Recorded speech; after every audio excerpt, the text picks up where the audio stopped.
At least 164 people lost their lives and nearly 1,000 were injured after powerful back-to-back earthquakes hit Venezuela on Wednesday evening. Acting President Delcy Rodriguez warned the toll was expected to rise as rescuers searched collapsed buildings.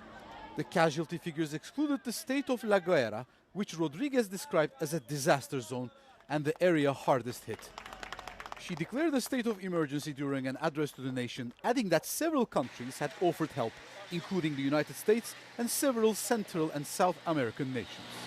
Quiero agradecer a los gobiernos del mundo que inmediatamente ocurrido estos sismos se comunicaron con Venezuela para ofrecer solidaridad y apoyo.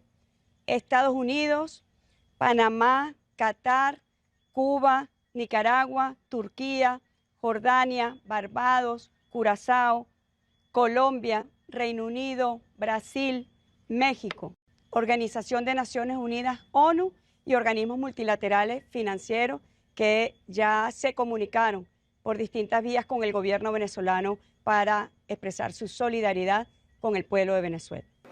The 7.2 and 7.5 magnitude earthquakes were among the strongest to strike Venezuela in more than a century, causing damage in several states, including at the country's main airport in Caracas.